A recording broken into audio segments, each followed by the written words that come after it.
Estimados oyentes, queridos compañeros, tengan ustedes muy buenas tardes. Daniel Galacio tiene el gusto de saludarlos nuevamente en esta nueva puesta en el aire de Yo nací en este país, un espacio en donde pretendemos que la memoria no descanse, correspondiente a este martes 26 de mayo del 2026, posible, como siempre expreso, gracias a la colaboración técnica en la operación, en estudios de nuestra compañera y amiga Dayana Álvarez, y a la producción general y de contenidos en particular de mi compañera de siempre, Rosana Pulido. Vamos a encarar hoy la segunda parte del pensamiento nacionalista económico de John William Cook. Decía Cook que cuando Irigoyen decidió nacionalizar el petróleo, selló su suerte. Los consorcios yanquis se sumaron a la conjuración que tuvo todas las cartas ganadoras. John William Cook reivindicó la administración estatal del petróleo impulsada por los presidentes Hipólito Yrigoyen y Juan Domingo Perón.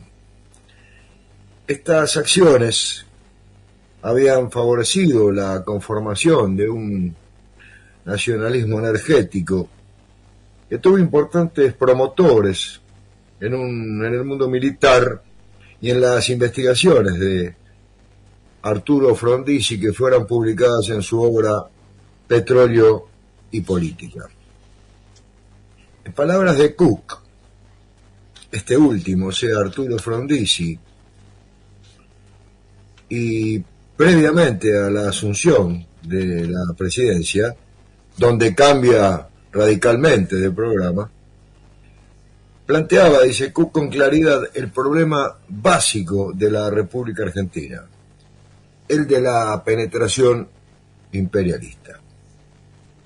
El justicialismo aplicó una política nacionalista en el manejo de la energía y con esa finalidad sancionó el artículo 40 de la Constitución Nacional de 1949, que fijó que los minerales, las caídas de agua, los yacimientos de petróleo, de carbón y de gas, y las demás fuentes naturales de energía, con excepción de los vegetales, son propiedad imprescriptibles e inalienables de la nación, con la correspondiente participación en su producto que se convendrá con las provincias. Los servicios públicos, decía el artículo 40, pertenecen originariamente al Estado y bajo ningún concepto podrán ser enajenados o concedidos para su explotación. Los que se hallaran en poder de particulares, concluía el artículo, serán transferidos al Estado mediante compra o expropiación con indemnización previa, cuando una ley nacional lo determine. Con el fin de alcanzar el autoabastecimiento, en el año 1955, Juan Perón impulsó un contrato con la empresa petrolera norteamericana Standard Oil de California. Dada la carencia de divisas por la que atravesaba el país, el mandatario consideró que dichos capitales eran un complemento necesario de yacimientos petrolíferos fiscales. Cook criticó duramente la iniciativa desde la revista De Frente y suponía que se podía cumplir con la meta energética sin contratar concesiones de firmas extranjeras. En 1964, siendo interrogado por una comisión investigadora sobre petróleo de la Cámara de Diputados, explicó su oposición frente al proyecto con la California, expresando: lo combatí no porque considerase que era lo mismo que tratase con un consorcio petrolero, un gobierno cualquiera, que un gobierno que, como ese, controlaba los resortes de la economía, es decir, el comercio exterior a través del IAPE, el Instituto Argentino para la Promoción del Intercambio, los depósitos bancarios, la emisión, que contaba con fuerza sindical y con gran apoyo de masas. Digo esto porque hay que hacer un distingo, decía Cook, entre las condiciones que puede tratar un gobierno. No obstante esta diferenciación, me opuse al contrato con la California por entender que era un mal precedente y que no era ese el camino para lograr el abastecimiento, el autoabastecimiento, con el agravante de que podía desviar al movimiento de otras posiciones de profundo contenido revolucionario.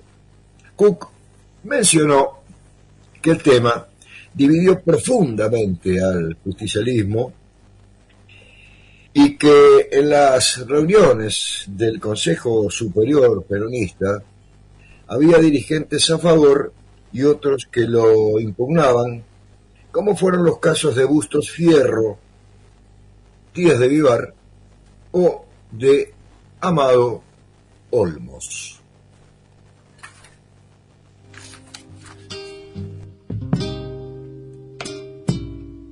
Viene del fondo del tiempo galopando las distancias. A lomo de chacarera Telésfora dice que anda, revoleando su pollera contesta cada mudanza. Tiene su rostro moreno y una esperanza, esperanza. Tucutuco de sus ojos que muere cada mañana. Dicen que baila y que baila, dice que baila descalza, que su cuerpo es un tizón, paloma fuego en su danza. Dice que viene del tiempo en las ancas de su raza, en las ancas de su raza. Cantadita parece que va a ser.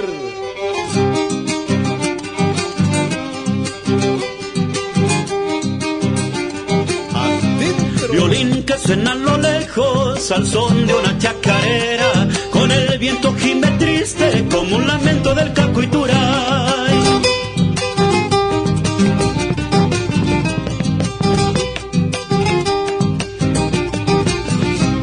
¿De dónde viene ese viejo? Hay ser el mismo su pai. Dicen que ha quedado ciego de tanto llorar a la telecita.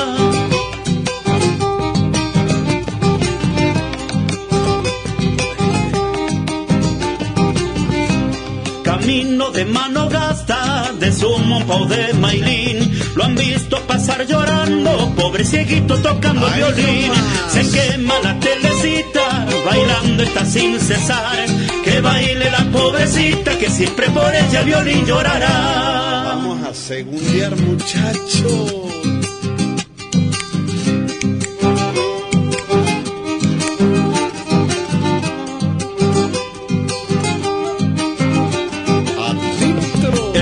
Viene llegando y el cieguito ya se va. Ha muerto la telecita de tanto, tanto bailar y bailar.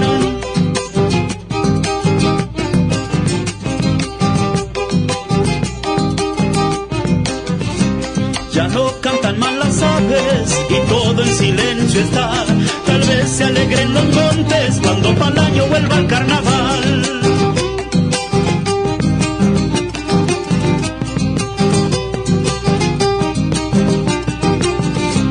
El ciego con su violín por el camino vendrá, tocando esta chacarera para que baile la telecita.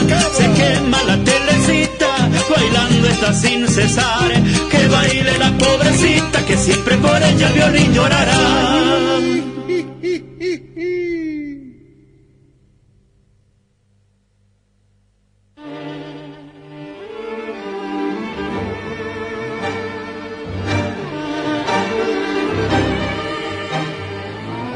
Dando comienzo a la ilustración musical correspondiente al programa que estamos transitando, lo hacíamos escuchando a los artistas elegidos para tal fin. Me refiero en este caso a la chacarerata santiagueña, interpretando Chacarera del Violín, un tema de Miguel Javier Sirpolo.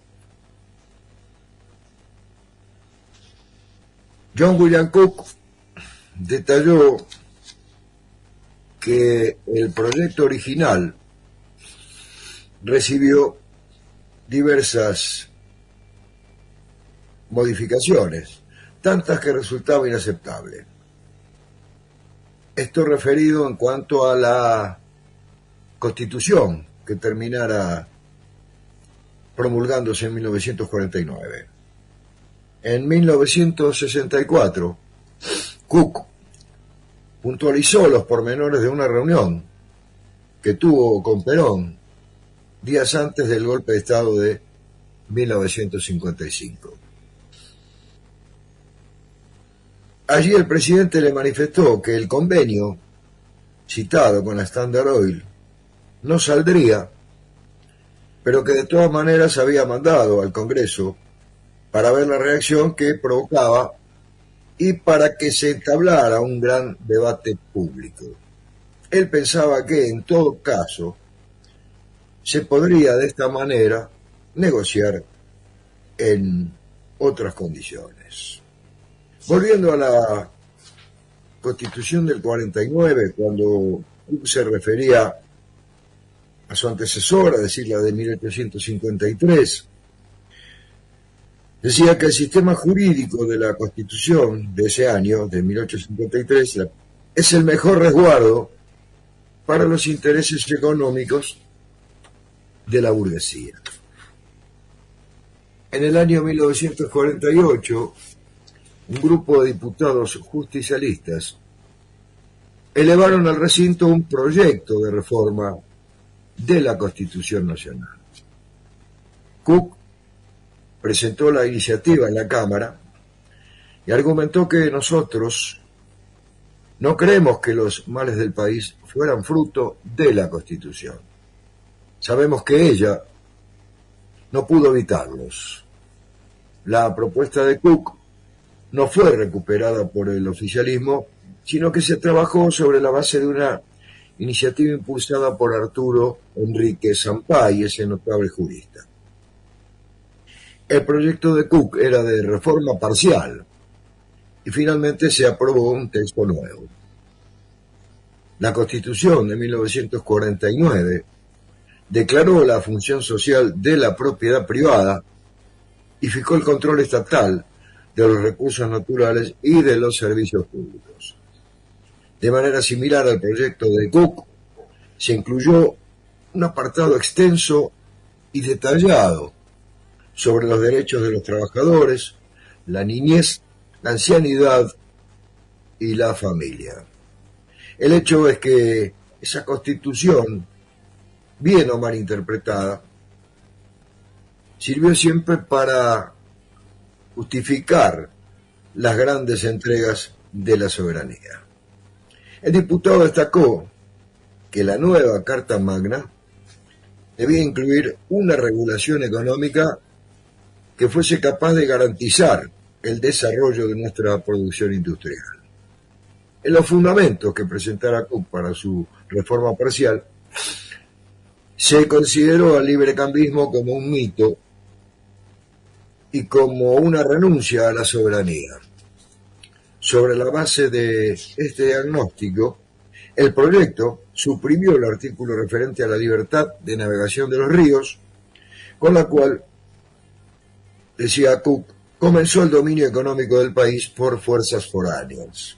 Fue la primera expresión del imperialismo económico, del imperialismo colonial. En los fundamentos del proyecto de reforma constitucional se remarcó que el concepto de propiedad está ampliamente superado por las actuales doctrinas sobre la función social.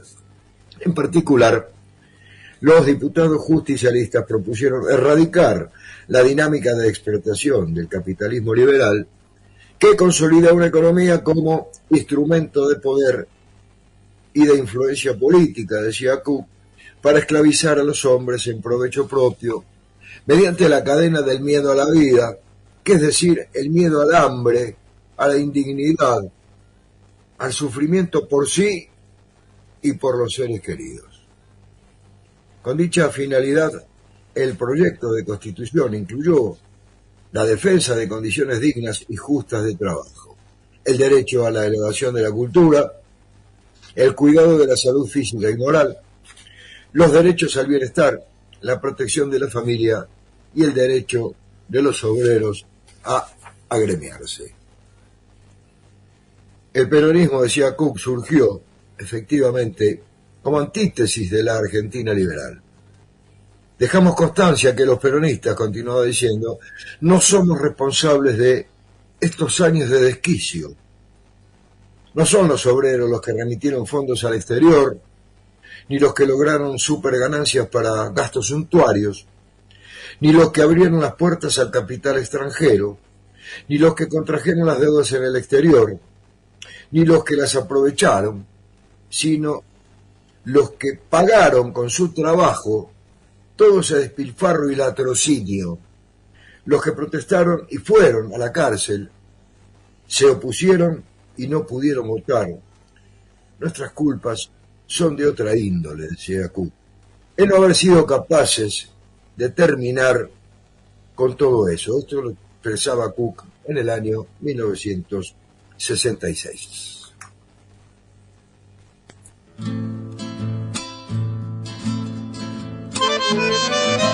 Samba, eres poesía y pañuelos, eres canción y eres danza, eres amor y suspiro y lenguaje de miradas. Y marchaste a las trincheras a jugarte la patriada, compañera de los héroes, hecha bandera en sus almas.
Pero tú tenías prisa de mujer enamorada, y de cuerdas y madera te hizo un nido la guitarra, y volviste a tu Santiago, a tus campos y a tus hachas, amiga del santiagueño en dulce paz de jornada.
Escuchábamos la 7 de abril, una samba tradicional de autor anónimo, cuya recopilación se atribuye a Andrés Chazarreta y a Pedro Evaristo Díaz, en la interpretación justamente de la chacarerata santiagueña. Cook consideró que la soberanía política nacional se estructuraba a partir de elementos culturales y económicos. A la salida de la independencia en 1816, la oligarquía y el Partido Unitario forjaron una relación de poder subordinada con Inglaterra. Derivado de ello, los británicos organizaron nuestra economía y controlaron el transporte, las finanzas y el comercio. Asimismo, y como complemento de la sumisión material, forjaron una matriz cultural mentada o asentada en las ideologías del liberalismo económico y del progreso político. Dicha subordinación facilitó la fragmentación territorial del antiguo virreinato y fue un obstáculo al desenvolvimiento industrial y productivo del país. Las oligarquías bonaerenses y las oriundas del litoral se beneficiaron con sus exportaciones a Inglaterra, cuando en paralelo las importaciones de manufactura debilitaron la producción de las otras provincias. Para Cook, los caudillos federales fueron la manifestación política de la lucha contra la dependencia británica. La resistencia económica, política y militar de Juan Manuel de Rosas contra Francia en 1838 y contra Inglaterra en 1845 expresaron el punto más alto de la conciencia anticolonialista argentina luego de la independencia. A fines del siglo XIX y a principios del XX, el imperialismo adquirió la dinámica monopolista y financiera, y los Estados Unidos e Inglaterra iniciaron una disputa por el control del mercado mundial. Cook detalló que los norteamericanos impulsaron el dólar, el petróleo y el transporte del camión. Los británicos defendieron la libra, el carbón y los ferrocarriles. La Argentina fue parte del teatro de operaciones de la lucha interimperialista y en los años 30 el lobby de Inglaterra creó el Banco Central, sancionó la legislación protectora del transporte ferroviario y digitó nuevas regulaciones del mercado energético. Cook interpretó que Irigoyen fue quien condujo el primer intento del siglo XX de superar la condición semicolonial de la Argentina y que sucumbió frente a incapacidades propias, a presiones de los trusts imperialistas y al desfavorable contexto de la crisis económica de 1930. La revolución justicialista impulsó un cambio de fondo de la matriz económica extranjera. Siendo diputado, Cook participó activamente en la aprobación del plan quinquenal y en la nacionalización de los bancos, la energía y los servicios públicos. Estas acciones consumaron las bases de la independencia económica y derivado de ello se alcanzó la soberanía política nacional. Cook demostró que Perón fue derrocado por buena parte del bloque oligárquico de poder que abatió Irigoyen en 1930 y es por eso que la dictadura de 1955 fue extranjerizante y de tono antipopular. La contrarrevolución le entregó la gestión de las finanzas al Fondo Monetario Internacional, el control del comercio exterior a la oligarquía y la energía a los trusts norteamericanos. Frente al sombrío panorama de los años 60, Cook manifestó que el peronismo podrá desaparecer cuando deje de expresar reivindicaciones nacionales y populares y otro movimiento lo releve con ventaja, o cuando él mismo evolucione hacia algún nuevo tipo de nucleamiento que lo supere dialécticamente, es decir, sin negarlo, sino integrándolo en una nueva síntesis. No desaparecerá, dice Cook, por decisión propia, porque no es un puñado de ideas y mitos decolorándose, sino una misión, un frente de la nacionalidad estructurado en torno a su clase revolucionaria y cargado con la potencialidad de la transformación integral de la sociedad.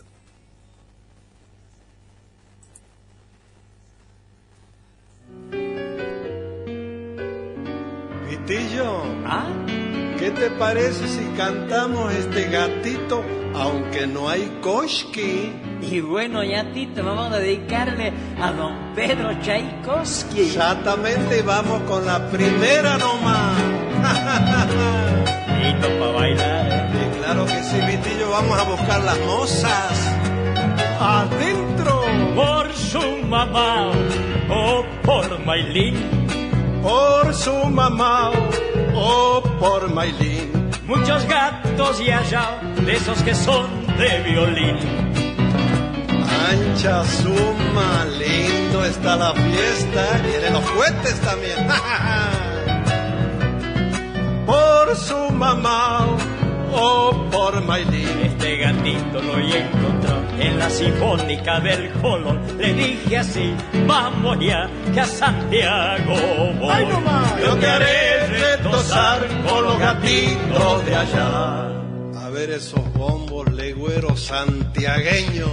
Gato Chango Lunita está tocando piano como tipo arpa. Escuchando. ¡Meta! ¡Adentro! Para silbar o zapatear.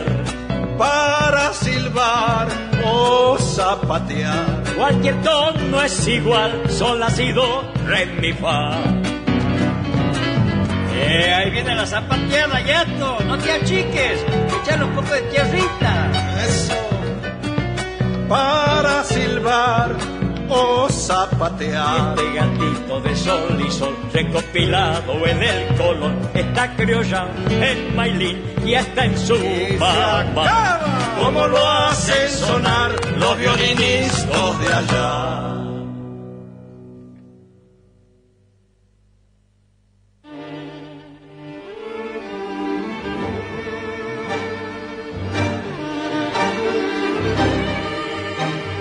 Escuchábamos Gatito de Tchaikovsky, un tema de Adolfo Ábalos en la interpretación de la chacarerata santiagueña con la participación de Adolfo Ábalos.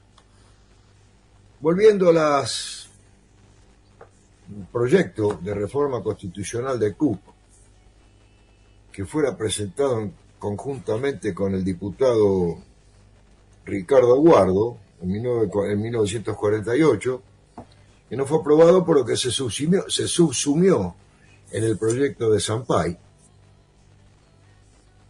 Vamos a ver y a adentrarnos en las reformas que proyectaba Cook para la modificación de la Constitución. Proponía la modificación del artículo 15 y en su texto modificado decía Cook, su proyecto de texto modificado, que en la nación argentina no hay esclavos.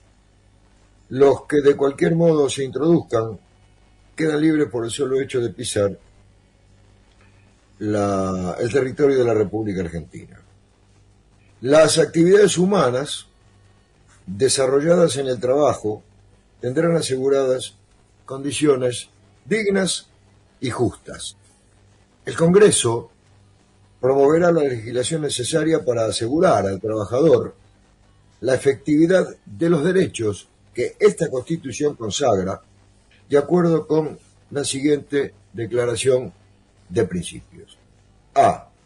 El trabajo es el medio indispensable para satisfacer las necesidades espirituales y materiales del individuo y de la comunidad, la causa de todas las conquistas de la civilización y el fundamento de la prosperidad general. De ahí que el derecho a trabajar debe ser protegido por la sociedad considerándolo con la dignidad que merece y proveyendo ocupación a quien la solicite. B. Siendo la riqueza, la renta y el interés del capital fruto del trabajo humano, la comunidad debe organizar y reactivar las fuentes de producción en forma de posibilitar y garantizar al trabajador una retribución moral y material que satisfaga sus necesidades vitales y sea compensatorio del rendimiento obtenido y del esfuerzo realizado. C. El mejoramiento de la condición humana y la preeminencia de los valores del espíritu imponen la necesidad de propiciar la elevación de la cultura y de la aptitud profesional, procurando que todas las inteligencias puedan orientarse hacia todas las direcciones del conocimiento, e incumbe a la sociedad estimular el esfuerzo individual, proporcionando los medios para que, en igualdad de oportunidades, todo individuo pueda ejercitar el derecho de aprender y perfeccionarse. D. La consideración debida al ser humano, la importancia que el trabajo reviste como función social y el respeto recíproco entre los factores concurrentes de la producción, consagran el derecho de los individuos a exigir condiciones dignas y justas para el desarrollo de su actividad y la obligación de la sociedad de velar por la estricta observancia de los preceptos que las instituyen y reglamentan. E. El cuidado de la salud física y moral de los individuos debe ser una preocupación primordial y constante de la sociedad, a la que corresponde velar para que el régimen de trabajo reúna los requisitos adecuados de higiene y seguridad, no exceda las posibilidades normales del esfuerzo y posibilite la debida oportunidad de recuperación por el reposo.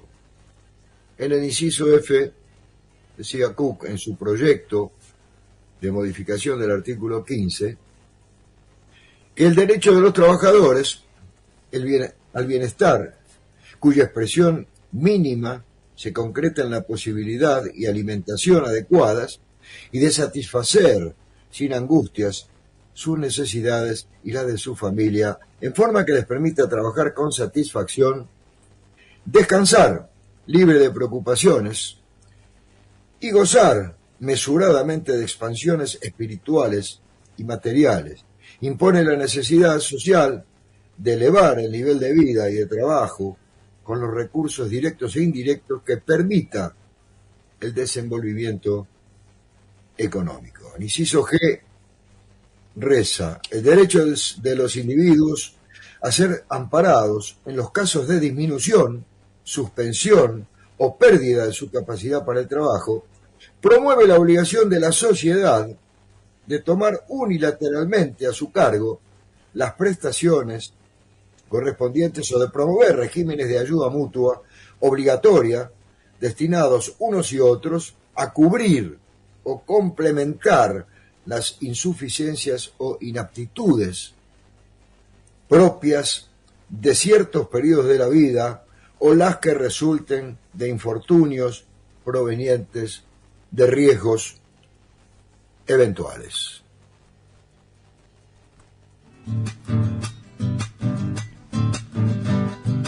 Muchachos, vamos a invitar a la Paola. ¡Meta, chacareratos! ¡Adentro! Churita, mi buena moza, balanceando las polleras, bailando la más donosa morenita santiagueña. Con la chacarera doble se curan todas las penas.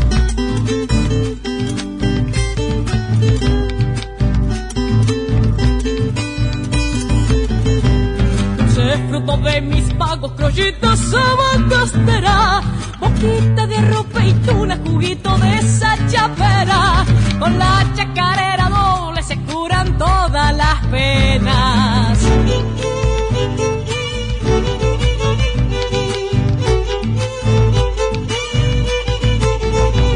Da gusto andar por los montes cuando la noche despierta, besando los algarrobos con su llovizna de estrellas, con la chacarera doble se curan todas las penas. En Santiago del Estero la Salamanca me espera, el sonco y dejarte quiero para cantarle a mi tierra, con la chacarera doble se curan todas las penas.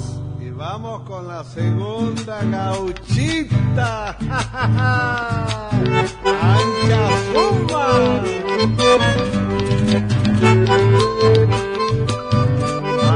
¡Adentro! Bien haya mi buena moza, se ha encendido una hoguera, con el fuego de tus labios, mi amor, leñita seca, con la chacarera doble se curan todas las penas.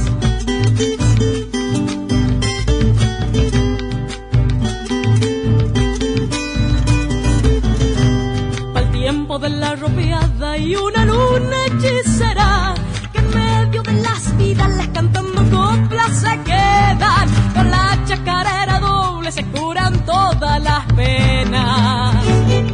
Añorita y esquilita. Con harina de algarroba voy a endulzar las tristezas que por arena por me van siguiendo de cerca, con la chacarera doble se curan todas las penas. En Santiago del Estero la Salamanca me espera, el sonco y dejarte quiero para cantarle a mi tierra, con la chacarera doble se curan todas las penas.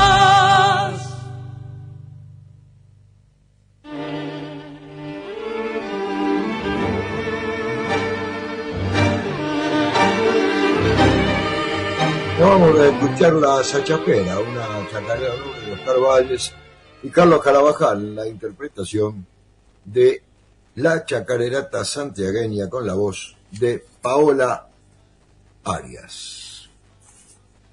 Continuando con el proyecto, o parte del proyecto de reforma constitucional que esgrimiera Cúquimo y presentara en 1948 en la Cámara de Diputados, sobre todo refiriéndonos al artículo 15 que habla del derecho del trabajo, continuamos con el inciso H, que reza: la protección de la familia responde a un natural designio del individuo desde que en ella generan sus más elevados sentimientos afectivos, y todo empeño tendiente a su bienestar debe ser estimulado y favorecido por la comunidad como el medio más indicado de propender al mejoramiento del género humano y a la consolidación de principios espirituales y morales que constituyen la esencia de la convivencia social.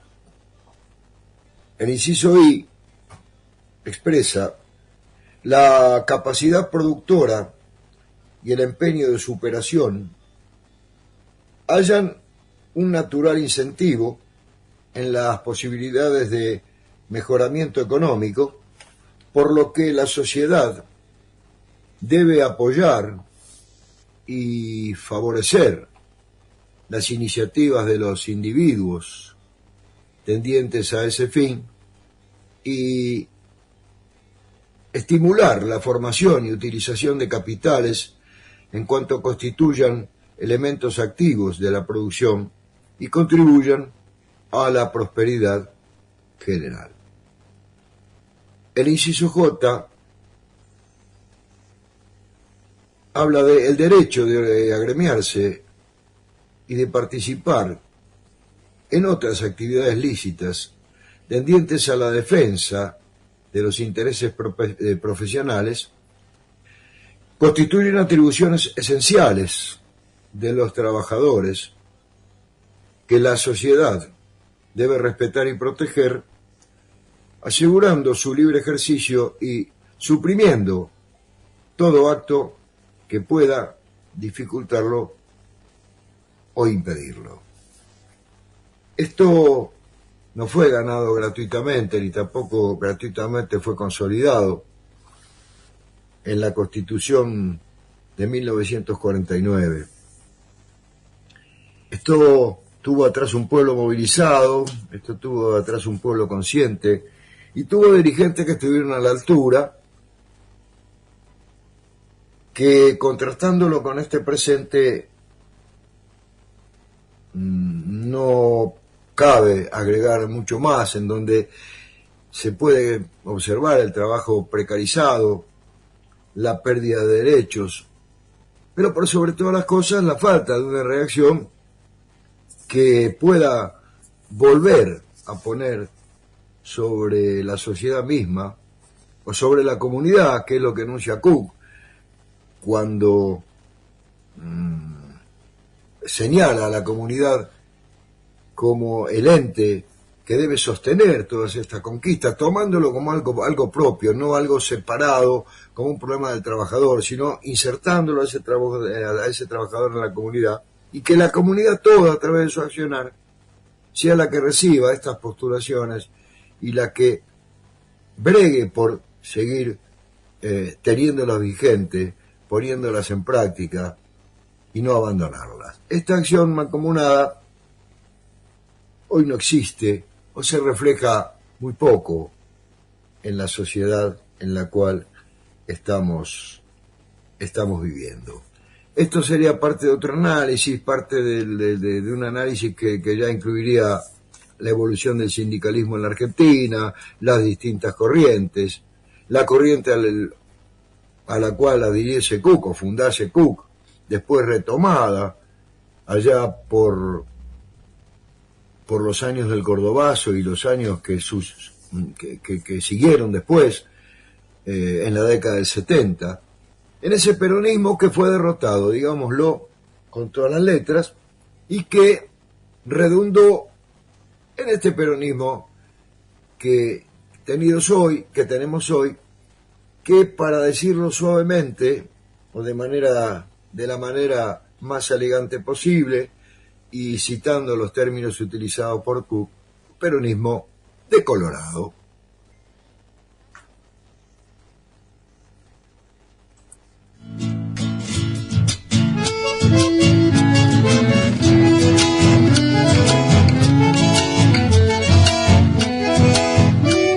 Adentro.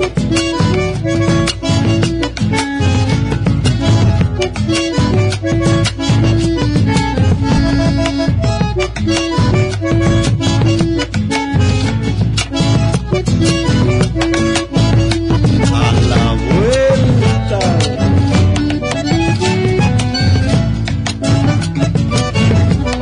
Zapatean los hombres.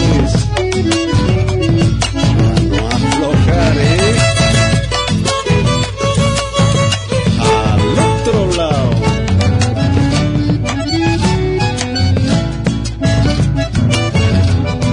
A ver esas polleras muchachas.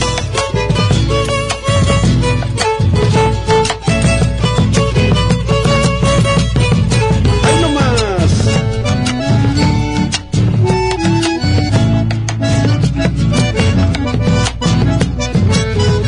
Y viene la segunda.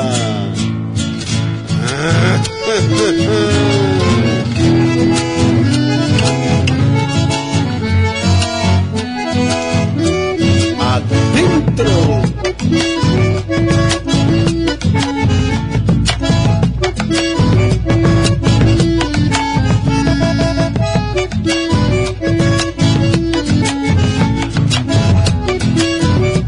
A la vuelta entera.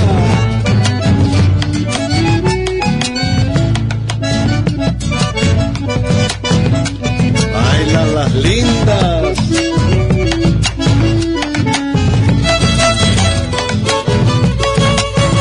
Otra vuelta y ser.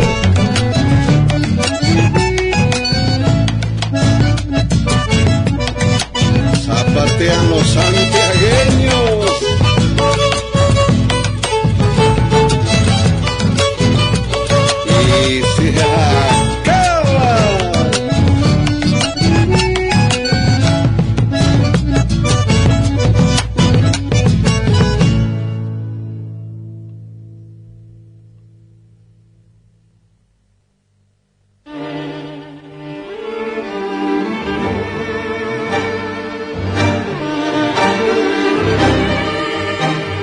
No vamos escondido de los bombos, un tema de Juan Carlos Carabajal y de los hermanos Simón en la interpretación de la chacarerata santiagueña.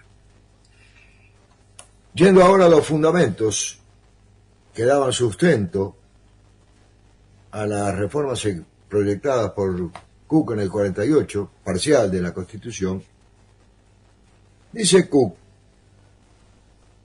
producido el levantamiento de Mayo, mientras la oligarquía porteña y sus servidores, encandilados con los mitos de teorías foráneas, erraban en sus desventurados avatares, desde el trasplante de las formas más liberales de economía hasta la idea de importación de un monarca, las muchedumbres argentinas se levantaron al conjunto de consignas primarias que encerraban el ensueño de la voluntad instintiva de la patria. Los jefes de esas multitudes gauchas pactan los acuerdos generadores de 1820, 1822, 1829, 1831 y dan base a la unidad de la nueva nación argentina. Hasta 1852, dice Cook, el país se organiza como una unidad moral, geográfica y económica. Llega Caseros, continúa diciendo, que significaba mucho más que lo que creían sus actores de primer plano, porque al margen de la literatura, de los pálidos proscriptos del 53, el régimen del país fue volteado por una conjuración internacional inspirada en motivos económicos.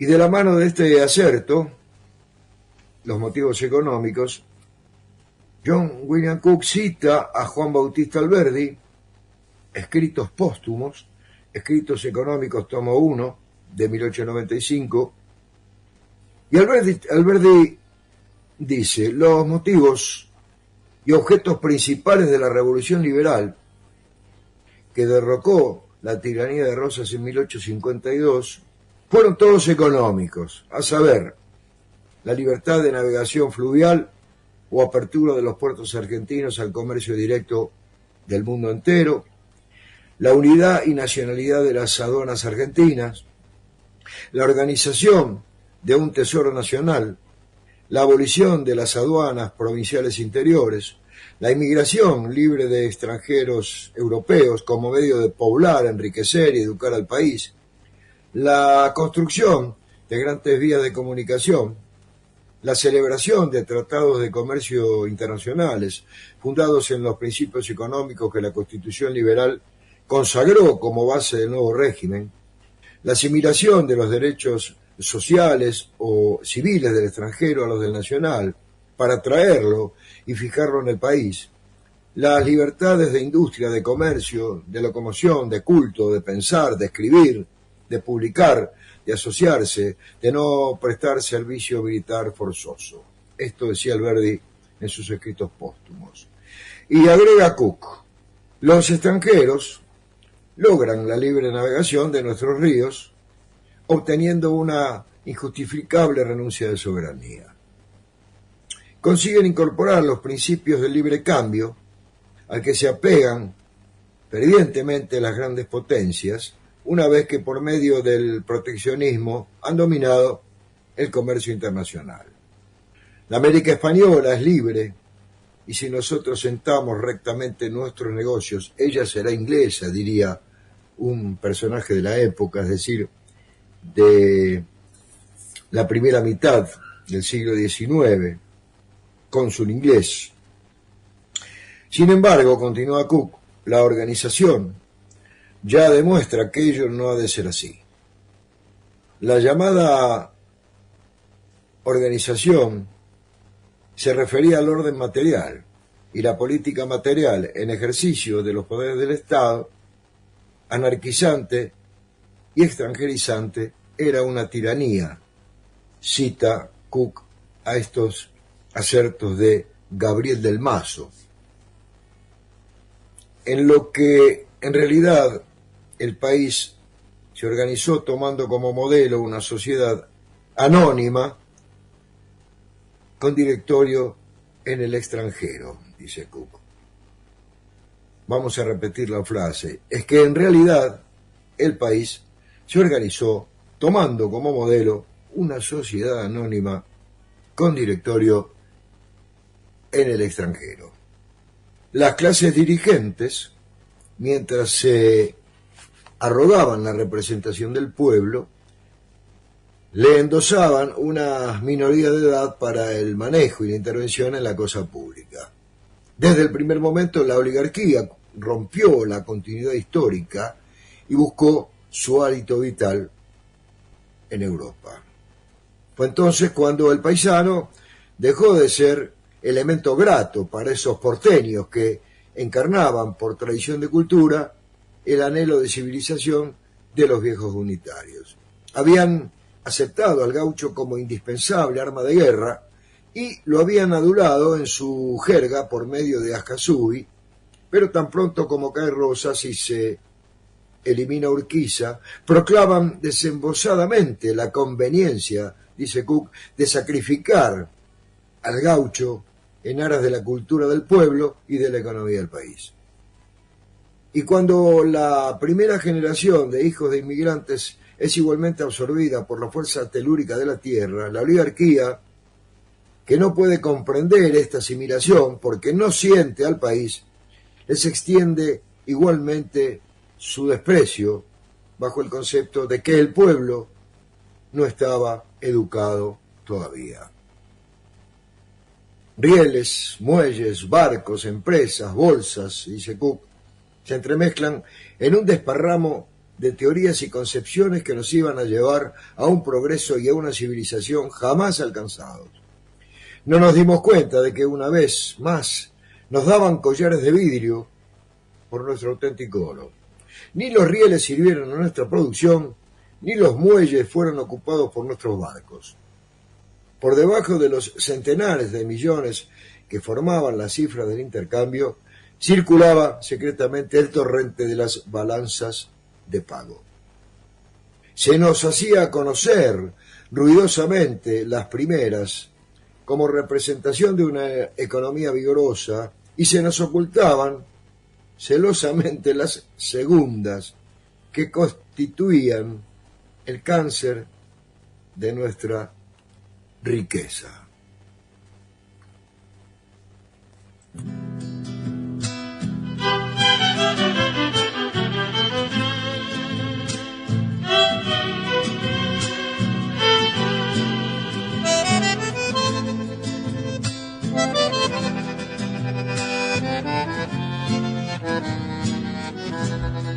Adentro comenzó la samba y con el pañuelo te invité a bailarla y fue como un ruego. Cuando te acercaste casi sin aliento, con mucha vergüenza dijiste bailemos, y así comenzamos a bailar la samba, poniendo en el baile el cuerpo y el alma. La luna traviesa brillaba en tu pelo, yo te presentía paloma en acecho. En la media vuelta me puse a tu lado, buscando tus ojos, mis ojos jugaron. Giraste y te fuiste, tímida y callada, temblorosamente bailando la samba. Una vuelta entera nos puso de frente, mis labios deseaban tus labios ardientes. Gallitos del aire fueron los pañuelos que en blanco y celeste pintaron un cielo.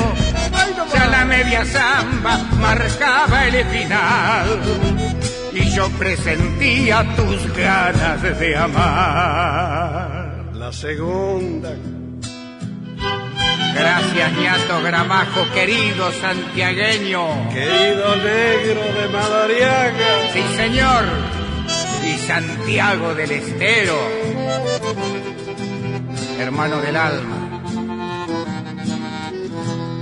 Dentro se va la segunda, dijo el musiquero, y yo enamorado seguía tu vuelo. Presentí tus miedos casi con asombro, mientras me mirabas por arriba el hombro.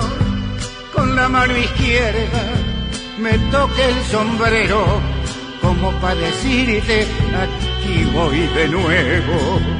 Lo demás fue un juego de amagues y esquives, un tantear de cerca tu cuerpo de mimbre, formando un arresto, mi pañuelo blanco, lo entrelazo al tuyo que andaba volando, y fue con el baile, violín y guitarra, la noche más noche, la samba más samba. Una vuelta entera nos puso de frente, mis labios deseaban tus labios ardientes, callitos del aire fueron los pañuelos que en blanco y celeste pintaron un cielo. Mi pañuelo blanco te trajo hacia mí y tu enamorada dijiste que sí. Gracias, argentino Luna. Gracias, hermano. Gracias, ñato querido.